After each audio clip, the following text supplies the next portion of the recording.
ಸೋಲಿನ ನಂತರ ಬಿಜೆಪಿಯಲ್ಲೂ ಭಿನ್ನಮತ ಸ್ಫೋಟಗೊಳ್ತಾ ಇದೆ. ಹಲವು ರೆಬೆಲ್ ಆಕ್ಟಿವಿಟೀಸ್ ಬಿಜೆಪಿಯಲ್ಲಿ ಕೂಡ ನಡೀತಾ ಇದೆ. ವಕ್ಫ್ ವಿಚಾರದ ಹೋರಾಟ ಬಿಜೆಪಿಯನ್ನ ಹೇಗೆ ಎರಡು ಮನೆಯನ್ನಾಗಿ ಮಾಡಿದೆ ಅನ್ನೋದನ್ನ ಕೂಡ ನೀವು ನೋಡಿದ್ರಿ ನಿನ್ನೆ ಕೂಡ. ಒಂದು ಕಡೆ ಉಪಚುನಾವಣೆಯ ಹೀನಾಯ ಸೋಲು, ಇನ್ನೊಂದು ಕಡೆ ಬಣಗಳ ಬಡಿದಾಟ ವಿಪರೀತ ಹಂತಕ್ಕೆ ಹೋಗಿ ನಿಂತಿದೆ, ಎಸ್ಕಿಲೇಟ್ ಆಗಿ ಹೋಗಿದೆ. ರಿಸಲ್ಟ್ ಬಂದ ಬೆನ್ನಲ್ಲೇ ವಕ್ಫ್ ಹೋರಾಟದಲ್ಲಿ ಬೀದಿಗೆ ಬಂದಿದೆ ಬಿಜೆಪಿ ಆಂತರಿಕ ಬೇಗುದಿ. ಸೆಷನ್ ಮುಗಿದ ಮೇಲೆ ದೆಹಲಿಗೆ ಹೋಗೋದಕ್ಕೆ ವಿಜಯೇಂದ್ರ ನಿರ್ಧರಿಸಿದ್ದಾರೆ. ಹೈಕಮಾಂಡ್ಗೆ ಭಿನ್ನರ ವರದಿ ಕೊಡೋದಕ್ಕೆ ವಿಜಯೇಂದ್ರ ಮುಂದಾಗಿದ್ದಾರೆ.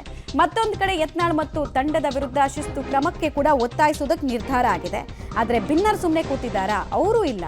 ಭಿನ್ನರ ತಂಡದಿಂದಲೂ ಹೈಕಮಾಂಡ್ಗೆ ದೂರು ಕೊಡೋದಕ್ಕೆ ತಯಾರಿ ಆಗ್ತಾ ಇದೆ. ಬಂಡುಕೋರರು ವರ್ಸಸ್ ಬಿಜೆಪಿ ಅಥವಾ ಬಿಜೆಪಿ ವರ್ಸಸ್ ಬಿಜೆಪಿ ಅನ್ನೋ ಪರಿಸ್ಥಿತಿ ನಿರ್ಮಾಣ ಆಗಿದೆ. ಸುಲಭದ ತುತ್ತಾಗಿ ಕಾಂಗ್ರೆಸ್ಗೆ ಇವರ ಹೋರಾಟ, ಬಡದಾಟ, ಆಂತರಿಕ ಬೇಗುದಿ ಎಲ್ಲವೂ ಕೂಡ ಪರಿಣಮಿಸ್ತಾ ಇದೆ. 2006ರಿಂದ ಕೂಡ ಬಿಜೆಪಿಯಲ್ಲಿ ಇದೇ ವಿಚಾರ. ಇಡೀ ದೇಶದಲ್ಲಿ ಶಿಸ್ತಿನ ಪಕ್ಷ ಬಿಜೆಪಿ ಅಂತ ಮೀಸೆ ತಿರುಗಿಕೊಂಡು ಓಡಾಡ್ತಾರೆ ಕಾರ್ಯಕರ್ತರು, ರಾಜಕಾರಣಿಗಳು. ಆದರೆ ಕರ್ನಾಟಕದಲ್ಲಿ ಮಾತ್ರ ಸ್ಥಿತಿ 2006ರಿಂದ ವಿಭಿನ್ನವಾಗೇ ಇದೆ. ಈಗ ಅದು ಅತಿರೇಕದ ಹಂತಕ್ಕೆ ಹೋಗಿದೆ. ಯತ್ನಾಳ್ ಬಣದ ಒಂದೇ ಬೇಡಿಕೆ, ವಿಜೇಂದ್ರ ಅವರು ಚೇಂಜ್ ಆಗಬೇಕು ಅಂತ. ಮತ್ತು ಇದನ್ನೆಲ್ಲ ಇವಾಗ ಯಾಕೆ ಈ ಆಕ್ಟಿವಿಟೀಸನ್ನು ಜಾಸ್ತಿ ಮಾಡ್ತಿದ್ದಾರೆ ಅಂದರೆ, ಡಿಸೆಂಬರ್ನಲ್ಲಿ ಬಿಜೆಪಿ ರಾಷ್ಟ್ರಾಧ್ಯಕ್ಷರ ಬದಲಾವಣೆ ಆಗುತ್ತೆ.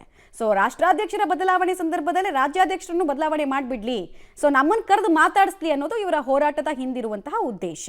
ಹೋರಾಟ ತೀವ್ರ ಮಾಡಿದ್ರೆ ಕರೀತಾರೆ ಡೆಲ್ಲಿಗೆ, ಆಗ ಹೋಗ್ಬಿಟ್ಟು ನಮ್ಮ ಅಹವಾಲು ಕೊಡ್ತೀವಿ ಅಂತ. ಬಟ್ BY ವಿಜಯೇಂದ್ರ ಕೂಡ ಇದನ್ನು ಕಟ್ಟಿ ಹಾಕೋದಕ್ಕೆ ಮತ್ತು ಇದನ್ನೆಲ್ಲ ಶಮನ ಮಾಡೋದಕ್ಕೆ ಪ್ರಯತ್ನವನ್ನು ಮಾಡ್ತಾ ಇದ್ದಾರೆ. ಡೀಟೇಲ್ಸ್ ಕೊಡ್ತಾರೆ ಮಸೂದ್. ಎಲ್ಲಿ ತನಕ ಹೋಗಿ ತಲುಪ್ತಾ ಇದೆ ಬಿಜೆಪಿಯ ಬಣ ಬಡಿದಾಟ ಮತ್ತು ಬಿಜೆಪಿ ಹೈಕಮಾಂಡ್ ಈ ವಿಚಾರದಲ್ಲಿ ಇಷ್ಟೊಂದು ನೆಗ್ಲಿಜೆನ್ಸ್ ತೋರಿಸೋದಕ್ಕೆ ಏನು ಕಾರಣ ಅಂತ? ಟೈಮು ಕೊಡ್ತಾ ಇಲ್ಲ, ತಲೆನೂ ಕೆಡಿಸ್ಕೊಳ್ತಾ ಇಲ್ಲ. ಕರ್ನಾಟಕದ ಬಿಜೆಪಿ ವಿಚಾರ, ದಕ್ಷಿಣ ಭಾರತದ ಒಂದೇ ಒಂದು ಅಸ್ತಿತ್ವದ ರಾಜ್ಯವಾಗಿದ್ದಂತಹ ಕರ್ನಾಟಕವನ್ನು ಇಷ್ಟೊಂದು ನೆಗ್ಲೆಕ್ಟ್ ಯಾಕೆ ಮಾಡಿದ್ದಾರೆ ಅಂತ.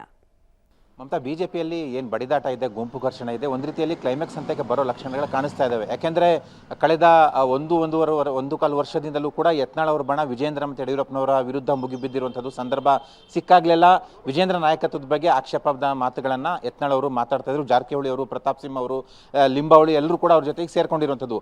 ಈಗ ಅದು ಇನ್ನಷ್ಟು ಅತಿರೇಕಕ್ಕೆ ಹೋಗಿದೆ. ವಕ್ಫ್ ಸಂಬಂಧಪಟ್ಟಂತಹ ಬಿಜೆಪಿ ಹೋರಾಟ ಏನಿದೆ ಅದು ಈಗ ಎರಡು ಕವಲಾಗಿ ಮಾರ್ಪಟ್ಟಿರುವಂಥದ್ದು. ಒಂದು ವಿಜೇಂದ್ರ ಅವರ ಟೀಮಿಂದ ವಕ್ಫ್ ಹೋರಾಟ, ಇನ್ನೊಂದು ಯತ್ನಾಳ್ ಟೀಮಿಂದ ವಕ್ಫ್ ಹೋರಾಟ. ಯತ್ನಾಳ್ ಟೀಮ್ಗೆ ಪಕ್ಷದ ವೇದಿಕೆಯಲ್ಲಿ ಬಂದು ಹೋರಾಟ ಮಾಡಿ ಅಂತ ಮನವಿ ಮಾಡಿಕೊಂಡ್ರು ಕೂಡ ಯತ್ನಾಳ್ ಟೀಮ್ ಸೆಡ್ಡು ಹೊಡೆದು ನಿನ್ನೆಯಿಂದ ಹೋರಾಟವನ್ನು ಆರಂಭ ಮಾಡಿರುವಂಥದ್ದು. ನಿನ್ನೆ ಬೀದರ್ ಜಿಲ್ಲೆಯಲ್ಲೂ ಕೂಡ ಹೋರಾಟ ಆರಂಭ ಮಾಡಿದೆ.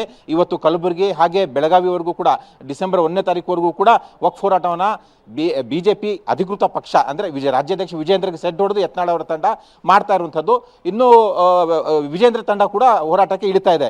ಇದು ಎಲ್ಲ ಒಂದು ಕಡೆ ಹೈಕಮಾಂಡ್ ಗಮನಕ್ಕೂ ಕೂಡ ಬಂದಿದೆ. ಆದರೆ ಸದ್ಯಕ್ಕೆ ಹೈಕಮಾಂಡು ಯಾವುದೇ ಕ್ರಮ ತೆಗೆದುಕೊಳ್ಳುವಂತಹ ಪರಿಸ್ಥಿತಿಯಲ್ಲಿ ಇಲ್ಲ.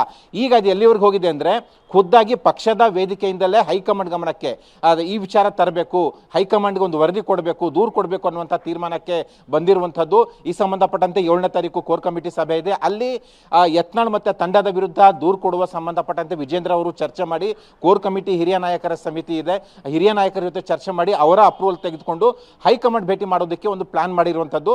ಸೆಷನ್ ಮುಗಿದ ನಂತರ ದೆಹಲಿಗೆ ಹೋಗಿ ಹೈಕಮಾಂಡ್ ಭೇಟಿ ಮಾಡಿ ಯತ್ನಾಳ್ ಅವರ ವಿರುದ್ಧ ಸೀರಿಯಸ್ ಆಕ್ಷನ್ ತೆಗೆದುಕೊಳ್ಳಿ ಅನ್ನುವಂಥ ಮನವಿಯನ್ನು ಮಾಡೋದಕ್ಕೆ ವಿಜೇಂದ್ರ ತೀರ್ಮಾನ ಮಾಡಿದ್ದಾರೆ.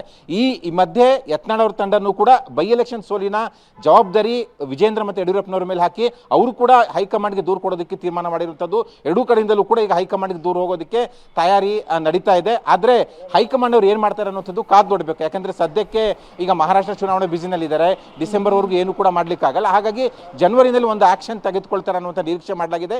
ಏನು ಆಕ್ಷನ್, ಯಾರಿಗೆ ಸಂಕಷ್ಟ ಅನ್ನುವಂಥದ್ದು ಕಾದು ನೋಡಬೇಕಾಗಿದೆ. ಮಮತಾ, ಧನ್ಯವಾದ ತಮ್ಮೆಲ್ಲ ಮಾಹಿತಿಗಾಗಿ. ಮಸೂದ್, ಬಂಡುಕೋರರ ಬಾಯಿಗೆ ಬೀಗ ಹಾಕೋ ಧೈರ್ಯ ಇದೆಯಾ? ಕರ್ನಾಟಕದ ವಿಚಾರದಲ್ಲಿ ಕುತೂಹಲ ಮುಂದುವರಿತಾ ಇದೆ.